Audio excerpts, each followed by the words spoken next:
समझना, ये मुरारी बापू की जड़ महात्मा गांधी बापू में है और महात्मा गांधी की जड़ सूफी संतों में मिलेगी। जिसमें गीत चलता है अमीर खुसरो का, ये दिल्ली में जो मरकज वाले अपने बैठे हुए हैं, निजामुद्दीन जहां से मरकज प्रारंभ हुआ उसके बगल में, हालांकि दोनों में अंतर है, लेकिन उसमें एक गीत चलता है, छाप तिलक सब छीनी रे मुंह से नैना मिलाए के। आप किसी भी मंदिर में चले जाओ तो ऐसे मूर्ख हिंदू मिलेंगे जो ये गीत गाएंगे, छाप तिलक सब छीनी रे मुंह से नैना मिलाए के। क्यों रे मूर्खों? छाप तिलक सब छीने रे मुंह से नैना मिलाए के, यानी कि छाप प्रतीक है, तिलक हिंदुइज्म का प्रतीक है। यानी जब हम परमात्मा की शरण में जाते हैं, निर्गुण की ओर बढ़ते हैं, तो हमारा साकार छूट जाता है, ये तिलक छूट जाती है, मूर्तियां छूट जाती है, भगवा कपड़े छूट जाते हैं, उस समय व्यक्ति सन्यास की ओर बढ़ लेता है। तो छाप तिलक सब छीने रे मुंह से नैना मिला, बिल्कुल सही बात है। हाँ प्रताप राव, तुम भी सुन लो, तुम्हारा महाराज जी बहुत कभी कभी भी तो अच्छा है यार। फिर कई सारे संत जिनसे मैं प्रत्यक्ष रूप से जुड़ा हुआ, आज से नहीं बहुत पहले से, तो कई सारे संत तो ऐसे हैं जो सीधे सीधे मियाओं के चंगुल में आ गए। कुछ संत ऐसे जो खुलेआम विरोध करते हैं गलती का, लेकिन कुछ बड़े संत ऐसे हैं कि वो ना तो विरोध करते हैं और ना सपोर्ट करते हैं। तो मैं उनसे भी एक बात कहना चाहता हूं, समर शेष है नहीं पाप का भागी केवल व्याध, और जो तटस्थ है समय लिखेगा उनका भी अपराध। अगर व्यासपीठ बदनाम हो गई तो तुम भी नहीं बचने हो। और सुन लेना, ये जितने बड़े बड़े व्यासपीठ पे बैठने वाले बड़े बड़े संत हैं, वो चाहे किसी भी संप्रदाय के, मैं किसी का नाम नहीं लेना चाहता हूं, अगर ये व्यासपीठ के प्रति श्रद्धा खत्म हो गई तो तुम्हारी स्थिति वही होगी। आज जो बुढ़ों के बीच में कथा पढ़ते रहते हो और महिलाओं के बीच में कथा पढ़ते रहते हो, कोई जवान लड़के तुम्हारी कथा सुनने नहीं जाते हैं, कोई इंटेलेक्चुअल तुम्हारी कथा सुनने नहीं जाता है, कोई आईटी सेक्टर का बच्चा तुम्हारी कथा सुनने नहीं जाता है, ये छोटे बच्चे तुम्हारी कथा सुनने नहीं जाते। क्यों? क्योंकि उनको लगता तुम पोंगा पंडित हो। और ये पोंगा पंडित शब्द प्रारंभ किया गया, घुसाया गया हमारे बीच में। मैं बोलता हूँ कथा जिहाद आज दिख रहा है, लेकिन जो आज बापू दिख रहे हैं, जो आज हमको दिख रहे हैं सूफी संत के टाइम पे छाप तिलक छीन रहे। मैं एक बात कहता हूं, अमीर खुसरो और अमीर खुसरो के चेले, वो चाहे काली कमली डालने वाले हों या मेकअप करके आने वाली बेग में हों, अगर छाप तिलक सब छीनी रे बोल सकते हो तो एक बार ये भी गा के देखो कि टोपी नमाज सब छीनी रे मुंह से नैना मिलाए के। जब अल्लाह के पास पहुंच जाते हो तो ना टोपी की जरूरत है ना नमाज की जरूरत है। लेकिन तुम जो बोलते हो कि ईश्वर अल्लाह एक बात है, तो मैं चैलेंज करता हूं, मैं बोलता हूं ईश्वर अल्लाह एक बात नहीं है। क्यों? क्योंकि एक शक्ति के ईश्वर अल्लाह नाम नहीं हो सकते। शुभम भाई, ये शब्द ध्यान रखना, एक शक्ति के ईश्वर अल्लाह नाम नहीं हो सकते।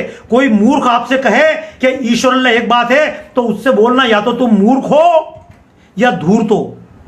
कोई व्यक्ति, मैं इस मंच से बोल रहा हूं, आपके सामने बोल रहा हूं, बहुत खुलेआम बोल रहा हूं जो बोल रहा हूं, और इस बात के लिए चैलेंज करने को तैयार है, और चाहो तो इस बात के लिए चैलेंज करने को तैयार हूं। अगर मैं गलत हूं, मैं अपनी गर्दन कटाने को तैयार हूं, और तुम अगर गलत हो तो अपनी गर्दन कटाने को तुम भी तैयार हो। आओ मुझसे बहस करने कौन आ रहा है, सिद्ध करो कि ईश्वर अल्लाह एक ही बात है। मैं कहता हूं ईश्वर प्राणी मात्र का है और अल्लाह सिर्फ मुसलमान का है। सिद्ध करके मैं बताता हूं, अल्लाह अगर सबका होता तो धर्म परिवर्तन करने की आवश्यकता नहीं होती। ईश्वर प्राणी मात्र का है, अल्लाह सिर्फ मुसलमान का होता है। कैसे कहते हो मूर्ख हो? या तो तुम मूर्ख हो या बहुत बड़े धूर्त हो। और मैं मानता हूं मुरारी बापू तुम मूर्ख तो नहीं हो सकते हो, तुम धूर्त हो।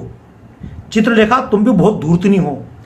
चिन्मयानंद बापू तुम भी बहुत बड़े धूर्त हो, और रविशंकर तुम भी धूर्त हो, और धूर्त नहीं हो तो मूर्ख हो। या तो अपनी मूर्खता हिंदू समाज के सामने स्वीकार करके हाथ जोड़ लो, या फिर स्वीकार कर लो कि हम जनता को बेवकूफ बना रहे हैं। अगर ईश्वर अल्लाह एक बात है तो मस्जिदों में ईश्वर क्यों नहीं गाया जा सकता है? क्योंकि एक शक्ति के ईश्वर अल्लाह नाम नहीं हो सकते। अल्लाह सिर्फ मुसलमानों के पर ईश्वर है सबके, और अल्लाह को बस मुसलमान, पर ईश्वर को सब प्यारे। मूर्ति भंजक लोग बने अल्लाह की आंख के तारे। हे विश्वास नहीं तो पढ़कर देखो जरा कुरान, जिसकी शह पर लूटपाट करते हैं मुसलमान, और दुनिया के सब झगड़े देखो सत्य जाओगे जान। ये सर्वधर्म संभाव का पाठ हमको मत पढ़ाओ जी। तमाम बापू मंच पर बैठने वाले मौलानाओं और बेगमों अधिकांश शादीशुदा हो, दो दो बच्चे हो, और जब हिंदू हो तो कोई सिंदूर लगा के दिखती है। क्यों? क्योंकि जितनी हिंदू लड़कियां होती हैं उनको ये फिल्मों में लड़की शादी नहीं करती है, शादी करने के बाद उसका कैरियर खत्म हो जाता है।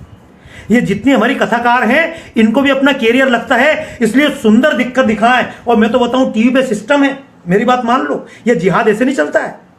टीवी उठाकर देख लेना, कोई सा भी टीवी खोलकर देख लो धार्मिक, जब इनके प्रवचन चलाए जाएंगे तो एक कैमरा स्वामी जी के ऊपर चलेगा, एक कैमरा बापू के ऊपर चलेगा और दूसरा कैमरा जनता के ऊपर चलेगा। और जनता में भी तमाम सुंदर सुंदर लड़कियां बैठी होती है, उनको दिखाया जाता है।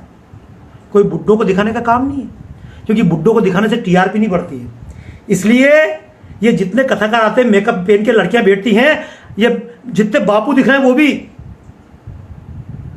मैं तो स्वयं मंच पे जाता हूं ना, लेकिन मैं आपसे बोलता हूं, जब भी मैं मंच पे जाता हूं तो मैं कभी मेकअप करके नहीं जाता हूं, क्योंकि मैं एक बात मानता हूं, सत्य मेरा सबसे बड़ा मेकअप है। जो राम कथा करता हूं वो मेरा सबसे बड़ा मेकअप है। जिन्होंने भागवत कथा कही सुखदेव मुनि ने, उन्होंने तो कोई मेकअप किया ही नहीं था, उन्होंने तो वस्त्र नहीं पहने थे, जैसे थे उठ के चले गए। अरे राम कथा में अगर सौंदर्य होता तुम्हारे हिसाब से तो तुमको मेकअप की आवश्यकता नहीं पड़ती। ये मेकअप तुम्हारी दुकानदारी के लिए है। जैसे फिल्मों में मेकअप चलता है वैसे ही तुम भी मेकअप करके जनता को बेवकूफ बना रहे हो। और नहीं तो तुम सिंदूर क्यों नहीं लगाती हो? चित्रलेखा उस माधव प्रभु के जिंदा होते हुए विधवा की तरह क्यों बैठती है? क्यों? क्योंकि जिस दिन सिंदूर लगा लेगी उस दिन तू विवाहिता कहलाएगी, और तुमको विवाहिता नहीं कहलाना है। एक तरफ कृष्ण के गीत गाएंगे, राम के गीत गाएंगे, हिंदू समाज की बातें करेंगे, परंपरा की बातें करेंगे, मांग भरना चाहिए, बिंदी लगाना चाहिए, तिलक लगाना चाहिए। दूसरी तरफ अपने आप को साध्वी। ऐसे ही मैं नहीं कहता गृहस्थ जीवन तो राम ने जिया है ना, शर्म की बात है क्या?